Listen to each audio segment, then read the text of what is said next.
여러분 행복한 아침 맞고 계십니까? 2월 15일 수요일입니다. 어느새 2월의 중간에 이르게 됐습니다. 아니죠. 2월이 28일까지 있으니까 이제 2월도 하순에 접어들었습니다.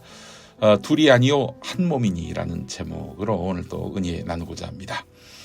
이용진의 결혼한 여자, 이혼한 여자라는 책에서 골랐습니다. 오늘의 한마디.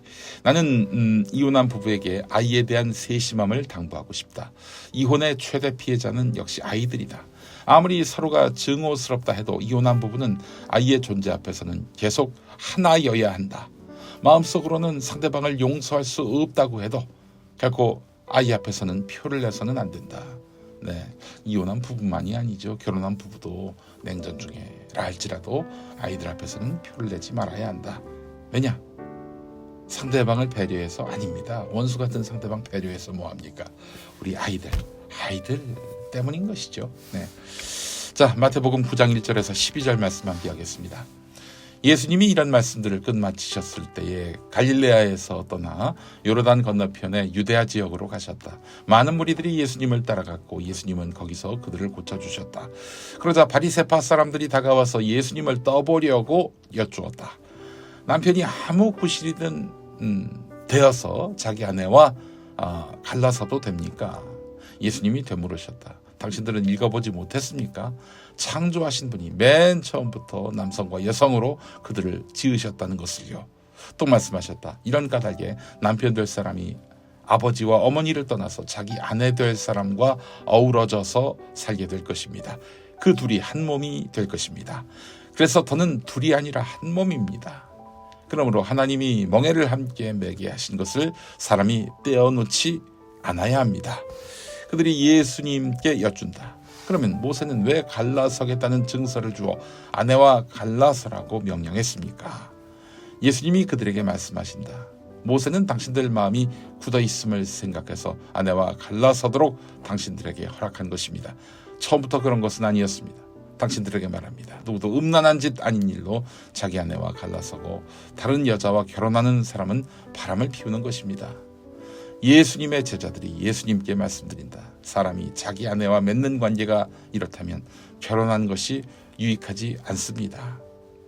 예수님이 그들에게 말씀하셨다. 모두가 이 말씀을 알아듣는 것은 아닙니다. 하나님이 허락하신 사람만 알아듣습니다. 뱃속에서부터 성기능에 장애가 있는 남자로 태어난 사람들도 있습니다. 사람들이 그렇게 만든 경우도 있습니다. 하늘나라 때문에 스스로 그렇게 된 사람들도 있습니다. 알아들을 수 있는 사람은 알아듣기 바랍니다. 바리새인이 도시락 싸들고 다니면서 예수님을 곤경에 빠뜨리려고 한 점은 익히 하실 겁니다. 참 그러기도 쉽지 않아요. 자, 오늘 본문의 상황도 그 연장선에 있습니다. 자, 당시 이스라엘은 이혼에 관해서 두 학파의 견해가 충돌했습니다. 힐렐 학파, 샴마이 학파. 샴마이, 쌈마이가 아닙니다. 샴마이입니다. 샴마이. 힐렐 학파와 샴마이 학파. 어떤 학파냐? 힐렐 학파는 진보적이고 샴마이는 보수적이다. 뭐 이런 얘기들이 많이 있습니다. 이 보수적 견해라는 것이 무엇이냐? 이혼에 관해서 이혼은 아내가 바람을 피울 때에만 가능하다. 이렇게 말합니다. 진보 보수, 이거는 이혼에 관해서 진보 보수라는 이야기인데요. 그렇다고 해서 진보가 여성의 이혼할 수 있는 권리, 또 이혼한 여성이 사회적으로 차별적 시선을 받지 않을 권리, 이걸 말하는 게 아닙니다. 도리어 반대예요.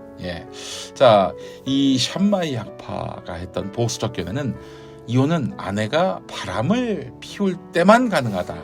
이런 것입니다. 그럼 진보적 견해는 무엇이냐? 힐렐 학파의 진보적 견해는 무엇이냐? 한국 성서대 이민규 교수님이 기독교 사상에 낸 글에서 인용해 보겠습니다.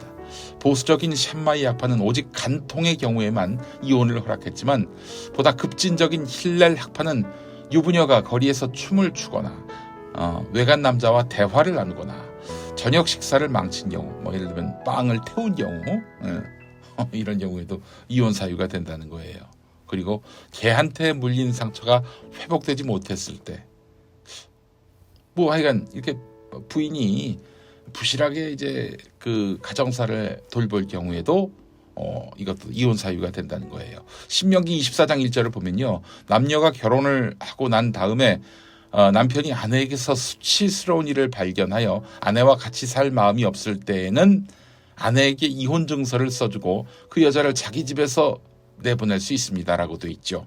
자, 아내에게서 수치스러운 일이라고 하는 것이 이 힐렐 학파 관점에서는 유부녀가 거리에서 춤을 추거나 외간 남자와 대화를 나누거나 혹은 그 저녁 식사 중에 빵을 태우거나 걔한테 물린 상처가 아물지 못했을 경우, 이게 다 그 아내에게서 수치스러운 일이 발견된 경우라는 거예요. 이혼 사유가 된다는 거예요.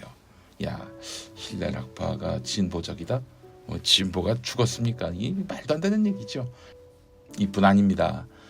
심지어 남편이 보다 매력적인 여인을 만난 경우, 즉 아내가 남편에게 더 이상 매력적인 존재가 되지 못할 때에는 그 역시도 이혼할 수 있겠습니다. 그러니까 아내에게서 수치스러운 일을 발견한다. 이거는 아내가 더 이상 아름답게 보이지 않는다. 이것과 같은 얘기예요. 힐렐 학파 주장에 따르면 미친놈들이죠, 한마디로 얘기해서. 예. 자, 이 대간 진보든 보수든 그 힐렐 학파든 샴마이 학파든 이혼에 있어서 남성의 그 권리만 생각했을 뿐이지 여성의 이혼의 권리를 논한 적은 한 번도 없다. 예.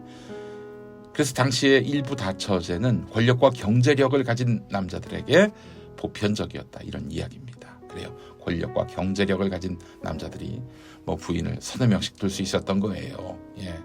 이게 바로 그들이 이야기한 보수요 진보였던 것입니다. 돈 없고 외모도 별로인 여성, 나아가 자유분방한 여성은 그냥 이혼당하는 겁니다. 이뿐 아니라 돈이 없는 남성들 같은 경우에는 결혼할 권리조차 차단당하게 되는 것이죠. 여러분, 이게 진보일 수 있습니까? 이게 보수일 수 있습니까? 이게 다 구약의 율법에 기초한 것인데요. 바리새인은 예수님에게 질문을 던집니다. 예수님의 견해가 듣고 싶은 게 아니라 대중에게 인기가 있는 예수님을 곤경에 빠뜨리기 위해서 미끼를 던지는 것이죠. 네, 예수님은 뭐라고 답변하셨습니까? 하나님께서 짝지어 주신 것이기에 사람이 자기 뜻으로 나눌 수 없다라고 했습니다. 이 말씀은 무엇을 뜻할까요? 이 말은 이혼을 하지 말라, 이런 말씀인가? 보수적인 입장 같죠? 아닙니다. 그렇다면 이혼의 자유를 주장하고 있는 것일까? 이것도 아닌 것 같고요. 네, 예수님은 이혼이 옳다 그르다, 이러한 단순한 이분법적 논리에 갇혀 계신 분이 아닙니다. 인간의 상식과 통념을 뛰어넘는 분입니다. 오늘 말씀과 삶 교재에도 나오듯이 인간은 모두 하나님이 지으신 존재이며 결혼은 서로 다른 두 존재가 하나님 앞에서 하나가 되는 것입니다. 그러니까 결혼과 이혼에 있어서 우선된 것은 남자의 권리, 여자의 권리, 이게 아니라 인간의 존엄성이라고 하는 거예요. 신명기는 뭐라고 했습니까? 여자가 아주 심각한 잘못이 없으면 이혼해서는 안 된다, 이거 아닙니까? 당시만 해도 여성은 남성의 소유물이었습니다. 결혼하기 전에는 아버지의 소유물이었고요, 여성은요. 결혼하고 나서는 남편의 소유물이었습니다. 그러니 언제든 남성에 의해 제멋대로 버려질 수 있는 존재가 바로 여성이었습니다. 예. 그래서 율법은 여자를 보호할 필요가 있었어요. 그래서 큰 과실이 없으면 버리지 말라, 이렇게 못 받고 있는 것입니다. 예수님은 여기서 10발짝 더 나가서 네가 한 여성과 결혼하고자 하느냐, 그렇다면 그 여성을 하나님의 피조물로 존엄하게 여겨라, 이렇게 이야기하고 있는 것입니다. 예, 존엄하게 여겨라.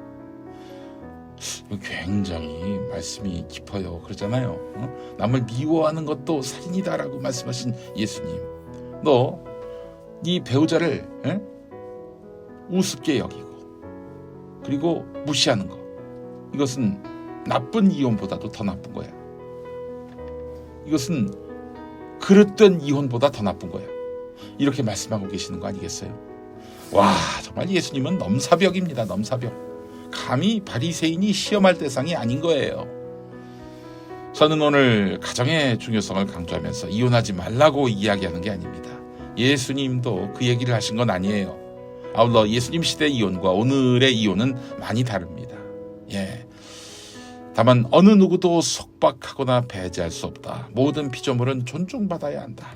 또한 너의 배우자도 그러하지 않겠느냐라는 말씀입니다. 우리 주변에 마치 내 소유물인 양, 그래서 함부로 대해도 된다고 생각하는 사람인 양 여기는 그런 피조물이 있습니까? 적어도 조물주 하나님께서는 어느 누구도 흙으로 사람을 빚고 그 코에 생기를 불어넣으실 때 누군가에게 무시당해도 되는 존재로 사람을 창조하신 일이 없습니다. 모두를 하나님의 축복의 통로로 여기며 섬기며 사는 삶을 살도록 합시다. 함께 기도하시겠습니다. 우리를 하나 되게 하시는 하나님, 우리에게 사랑하는 이들을 주셔서 서로 사랑을 나누고 누리게 하시는 은혜에 감사합니다. 나와 함께하는 이들의 소중함을 깨닫게 하시고 하나님의 평화가 가장 가까운 관계에서부터 이루어지는 은총을 허락하여 주옵소서. 예수 그리스도의 이름으로 기도합니다. 아멘. 네, 당신은 하나님의 축복의 통로라는 가사의 노래 함께 하시죠. 조수아의 축복의 통로, 더보기란에 링크해 놨습니다. 은혜 받으시고요. 서로를 축복의 통로로 여기는 삶을 살도록 합시다. 내일 뵙겠습니다.